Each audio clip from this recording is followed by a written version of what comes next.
ব্যাপারটা এইরকম দাঁড়ায়, এক নম্বরে আমরা যে ডারউইনের কথাটা বললাম, তিনি বাংলা কবিতাকে কি দিলেন, মানে বাঙালি কবিরা তার কাছ থেকে কি নিল ডারউইনের। হ্যাঁ, এটা এইভাবে ছোট করে লিখে নাও, এই বিবর্তনবাদ, এখান থেকে একটা বিবর্তনের চিহ্ন দাও। কি করলো বলো তো, এই যে এতদিনের ঈশ্বর সম্পর্কে এখানে জিজ্ঞাসা, মানে ঈশ্বর তুমি আছো কি না, নজরুলের কবিতার মধ্যে লিখা আছে। 2 নম্বর যার কথা লিখেছি এলিয়ট। এলিয়ট কি, তার কাব্যের নাম কি বললাম, ওয়েস্টল্যান্ড।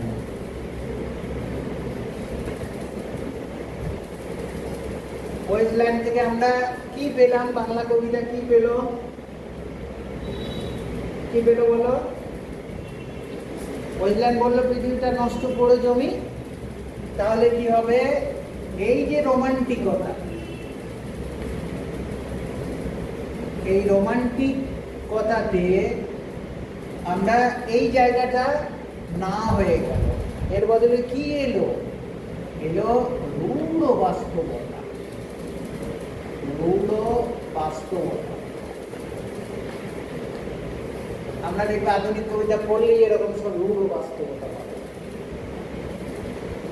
আর তার সঙ্গে এইখানে আরেকটা বিষয় এলো, সেটা হচ্ছে কবিতার ক্ষেত্রে তার একদম পৃথিবীব্যাপী বিস্তারটা, কারণ একে নিয়েই ভাবছে, এই আবার বাড়িয়ে। 3 নম্বরে কার কথা লিখেছি, মার্কস, তাই না।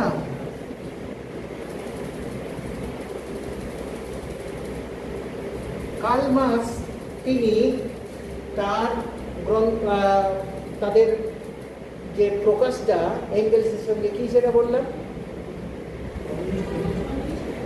ম্যানিফেস্টো, সেইখান থেকে এই মার্কস আর এঙ্গেলস তারা কিন্তু রাজনীতি দিয়ে বলেছিল, কবিতা দিয়ে বলেন। তাদের রাজনীতিক বক্তব্য দিকটা ছিল কি, যে সাম্য ভাবনা, সাম্যবাদ। তাহলে সেখান থেকে কি হবে, সেখান থেকেই শোষণ,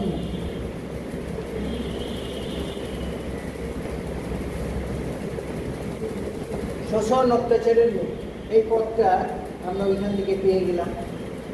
4 নম্বরে যেটা বলছি বা তোমরা লিখলে সেটা হচ্ছে ফ্রয়েড। ফ্রয়েড থেকে আমরা কি পেলাম, দেখো নারী কি ছিল, নারী দেবী, মানে তো শুধুমাত্র তার গুণ, দোষ দোষ নেই, শুধুমাত্র রূপজ তার হচ্ছে রূপ, আর কিছু নয়। কিন্তু সেখান থেকে এই দেবী ভাবনা থেকে তিনি আনলেন কি না, মানব, অর্থাৎ দোষ গুণের আধার, দোষ ও গুণের আধার, গুণের আধার। আমরা এই বিষয়টা যা বললাম মনে রাখার জন্য এইটা আমরা এখন, ঠিক আছে। এবার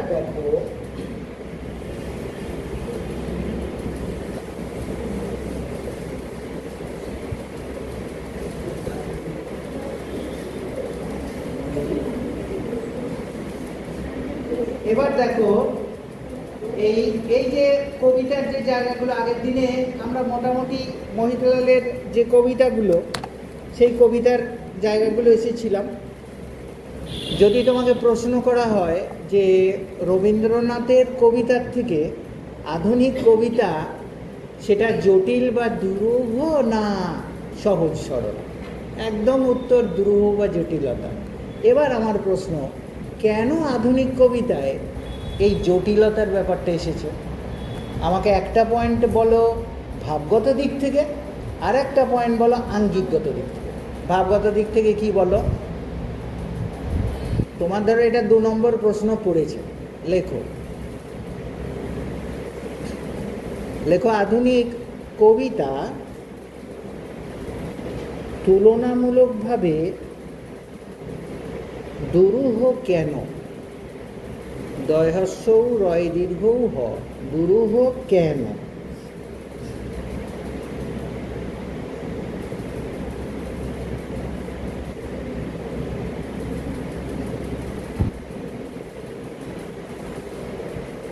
উত্তর লেখো। বিংশ শতাব্দীর উত্তর বিংশ শতাব্দীর প্রথম অর্ধে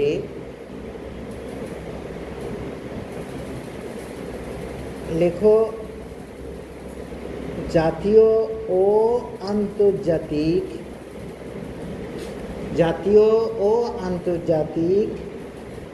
প্রেক্ষাপটের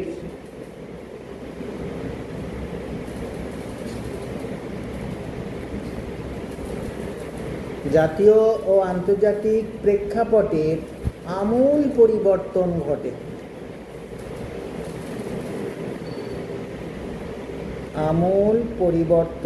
ঘটে। বিশেষ করে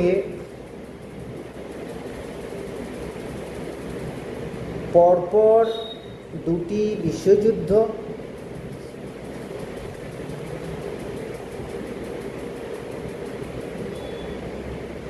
মানুষের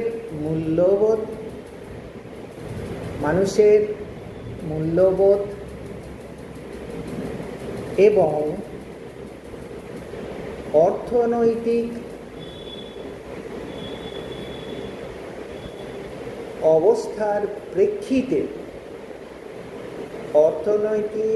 অবস্থার প্রেক্ষিতে বেঁচে থাকার লড়াইয়ে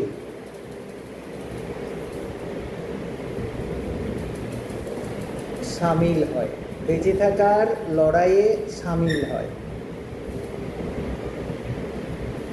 আর আঙ্গিকগত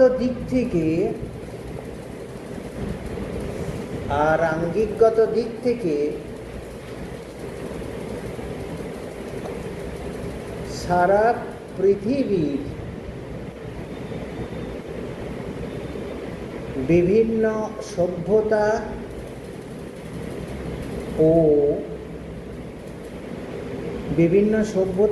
ও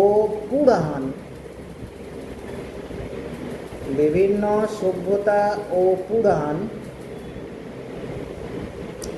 চিত্রকল্প রূপে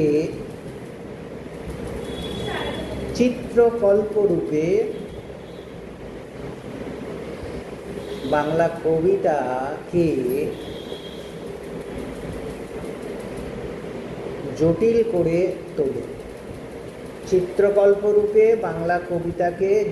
করে তোলে।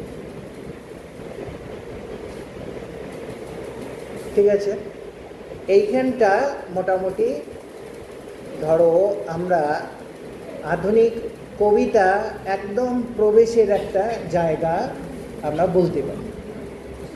ঠিক বাংলা কবিতায় যেমন করে বাংলা কবিতায় ঠিক যেমন করে ধরো এই কবিদের মানে পরিবর্তনটা যেমন আমরা স্পষ্ট রূপে কল্লোল থেকে পাচ্ছি, ঠিক প্রাক কল্লোল থেকেও আমাদের এই বিষয়টা আসছে। তাহলে সার্বিকভাবে মনে রাখো যে কতগুলো ব্যক্তিত্ব আমরা বললাম: Darwin, T S. Eliot, Karl Marx ও এঙ্গেলস, পরবর্তীকালে লেনিন, যখন যার পতন ঘটিয়ে 1917-তে রুশ বিপ্লব ঘটে গেল, আর সিগমুন্ড ফ্রয়েড, তিনি বিস্তারিতভাবে যখন দেখালেন যে আমাদের মন আসলে আবেগপ্রবণ, সে কেমন করে মননশীল হয়ে উঠছে। আমরা যদি ধরো বোর্ডে তার একটা ছবি দেখাই সিগমুন্ড ফ্রয়েডের, তাহলে এটা আমরা বুঝতে পারবো। দেখো, আমি আগেও বলেছিলাম যে বাড়িতে আমরা আগে এরকম অ্যান্টেনা দেখেছি না? এই অ্যান্টেনাতে কিসের ছবি ধরা পড়তো? মোটামুটি ধরো দিল্লি, কলকাতা, আর যারা এই অ্যান্টেনা একটা করে মানে বর্ডারের দিকে বাসন বেঁধে দিত তাদের বাংলাদেশ আসে, এবং সেই ছবি আনার জন্য কি প্রবল চেষ্টা ছিল। এই ঘুরেছিস, ও নিচে থেকে বলছে হ্যাঁ হ্যাঁ এসেছিস, দাঁড়া। এর একটা নিত্য নৈমিত্তিক ব্যাপার ছিল, মানুষ বাংলাদেশে দেখতে চাইত। এরপরে যখন আমাদের এই সময়ের যে অ্যান্টেনা দেখেছো, এই অ্যান্টেনা, এটা হচ্ছে ডিশ অ্যান্টেনা, এটা ডিশ অ্যান্টেনা। যদি বলি যে এখানে কতগুলো ছবি ধরা পড়ে, গাদা, অন্তত মিনিমাম ধরো 500 চ্যানেল। এবার একটা মানুষের মনে যদি সে নিজে, তার প্রিয় মানুষটা ইত্যাদির কথা ধরা পড়ে, তাহলে কি আমরা তাকে মননশীল বলবো? না, সে হচ্ছে মনের অধিকারী, সে হচ্ছে আবেগের অধিকারী। তার মধ্যে মন আছে, আবেগ আছে, বোঝা গেছে? আর যদি একটা মানুষের মধ্যে এই 500 চ্যানেল মানুষের মস্তিষ্কে আসে, তখন সে তার ব্যক্তিতে থাকতে পারবে না। তখন তাকে আমরা কি বলবো? মননশীল, তাই না? এই ধরো বিশ্বের বিভিন্ন দেশ পারস্পরিক যুদ্ধ করছে, কে হারছে আর কে জিতছে এই নিয়েও আমরা ফেসবুকে দেখি হাততালি কম নয়, যে যার পক্ষে আছে হাততালি দিচ্ছে। কিন্তু যারা মননশীল মানুষ, তাদের কাছে বিশেষভাবে তাদের যন্ত্রণা, অনেক মননশীল আছে এখন রাত্রে ঘুমোতে পারছে না, কি দেখে না এইখানে আসলে যে দেশই হোক না কেন সেখানে শিশু ও নারীদেরকে হত্যা করা হচ্ছে। কারা করছে? বিপক্ষ দেশের পুরুষেরা করছে, কোথাও কোথাও এখন নারীরাও যুদ্ধে অংশগ্রহণ করছে। এবং এইটা নিয়ে যার মনের মধ্যে এই যন্ত্রণা, যার চোখের তলায় কালো দাগ পড়ে, যে রাত্রে ঘুমোতে পারে না, সেই মানুষটাকে আমরা কি বলছি? মননশীল। তাহলে মন আর মননশীল বুঝতে অসুবিধা নেই।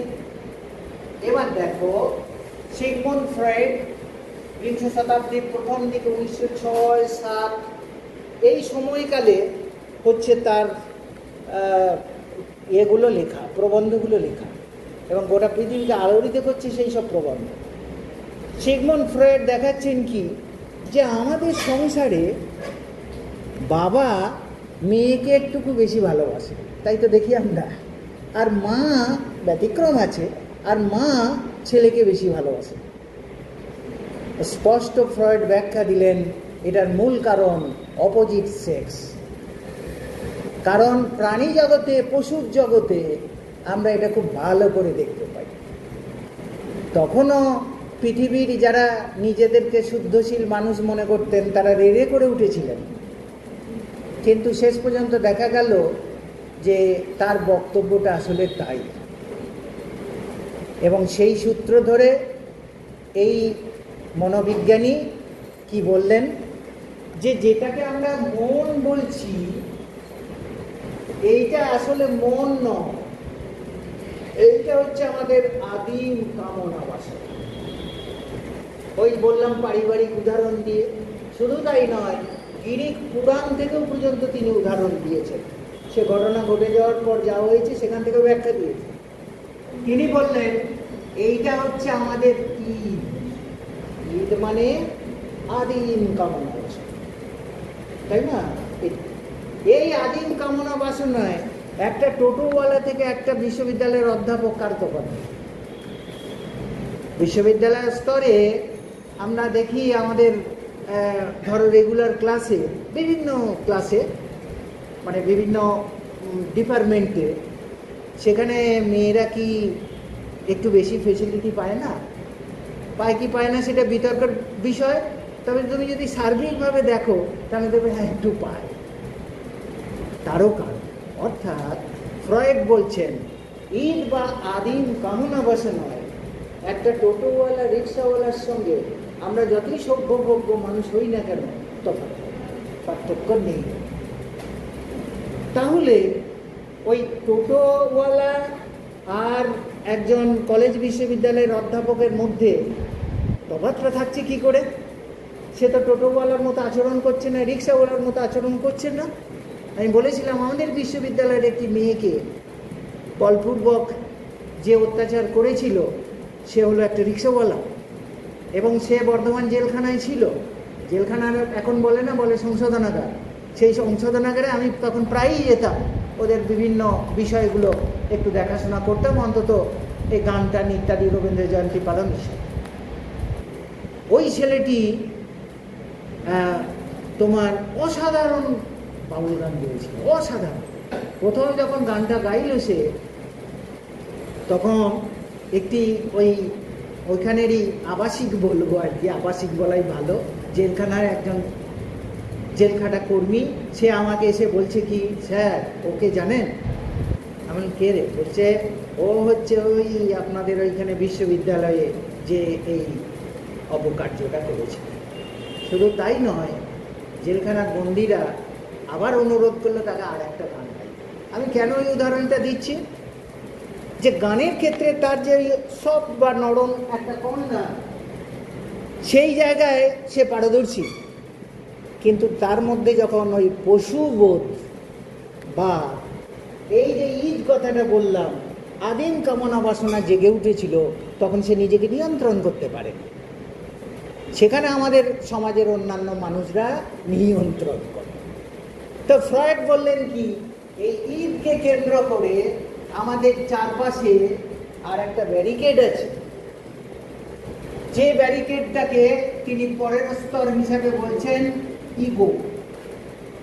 বলছেন এটা হচ্ছে ইগো। আমাদের ইগো কি করে? ইগোর মধ্যে দান্দিকতা আছে, আমি কাজটা করব না করব না। ওই দেখবে 7-8 পড়া ছেলে মেয়েরা যখন প্রথমে বন্ধুকে চিঠি লিখতে চায়, মানে সেখানেও বলছি বিপরীত বন্ধুকে, মেয়ে পুরুষকে, পুরুষ মেয়েকে আর কি, কিশোর কিশোরীকে, কিশোরী কিশোরকে, তখনও সে দ্বিধাদ্বন্দ্ব করে যেটা দেবো কি না। কেউ যদি জানতে পারে তাহলে আমার অপমান হবে, বা দিতে গিয়ে আমাকে যদি ঠাস করে গালে চড় মেরে দেয়। এই দ্বিধাদ্বন্দ্বের স্তর তোমরাও পেরিয়ে এসেছো। একটু মনে করে দেখো, এইটাকে আমাদের ফ্রয়েড বলছেন ইগো। এবার যেটা বললাম, ইগোকেও আমরা অতিক্রম করি, সেটা হচ্ছে আমাদের মনের তৃতীয় স্তর। এই তৃতীয় স্তরটা হলো সুপার ইগো। এইটা হলো সুপার ইগো। এই সুপার ইগোতে কি হলো বলতো? ব্যক্তি নিয়ন্ত্রিত হয়ে গেল, নিয়ন্ত্রণ। সে নিজেকেই নিজে নিয়ন্ত্রণ করে ফেললো, না বাবা এটা করব না। কারণ যে সামাজিক মূল্যবোধের মধ্য দিয়ে সে মানুষ হয়েছে, সে তাকে নিয়ন্ত্রণ করে দিল। তা বলে কি একটা বস্তির ছেলে পারবে? কারণ সে তো সেই সামাজিক পরিবেশটা পায়নি, মূল্যবোধের পরিবেশটা পায়নি। যার ফলে কি না, আমরা যাকে এই যে মন, আবেগ, হৃদয় কথা বলছি, এটা ফ্রয়েডীয় ভাবনায়, আমাদের এই ভাবনাটা মানে আমাদের এই প্রচলিত ধারণাটা সঠিক নয় বলেই দেখো পরবর্তীকালে আমরা পড়ব জীবনানন্দ দাশের কবিতা। তার কবিতার প্রবেশ হচ্ছে দুটো কবিতা, বোধ আর 8 বছর আগের একদিন। এই দুটো কবিতায় আমরা পড়ব। দেখো, বোধ কবিতায় তিনি বলছেন, আমি আগেও কথাটা বলেছি, ভালোবাসা ধুলো আর কাদা। লোকটা বোধে আক্রান্ত, তার কিচ্ছু ভাল লাগছে না। প্রশ্ন হতেই পারে, তাহলে লোকটা মনে হয় জীবনে কোনো নারীর প্রেম পায়নি। তখন তারও উত্তর এই কবিতায় আছে, ভালোবাসা ধুলো আর কাদা। ধুলো আর কাদার স্থান কোথায়? পায়ে, মাটিতে। সুতরাং এই যে ভালোবাসা করে আমরা যে বলছি না, এইখানেও কিন্তু প্রশ্ন তুলছেন ফ্রয়েড, যেটা আদৌ ভালোবাসা নাকি আদিম কামনা বাসনা। যারা বিবাহিত তারা এই জিনিসটা যদি একটুকু সচেতন হও, বুঝতে পারবে যে তোমার বর তোমাকে কোন দিন ভালোবাসছে, কোন দিন ভালোবাসছে না। বড় হয়েছে বলে কথাটা বলছি, খুব সচেতন হলে দেখবে তুমি নিশ্চিত রূপে বুঝতে পারবে। এবং দেখো আধুনিক কবিতার এই বার্তাগুলো কোথা থেকে উঠে আসছে, মানে একদম গভীর প্রশ্নে তারা চলে যাচ্ছে। স্বাভাবিকভাবেই কী হবে বলো তো, মহিলালের ওই শব্দটা আসবে, শব্দগুচ্ছ আসবে, নারীকে তিনি কি বলছেন, স্বচ্ছন্দ শৈলী।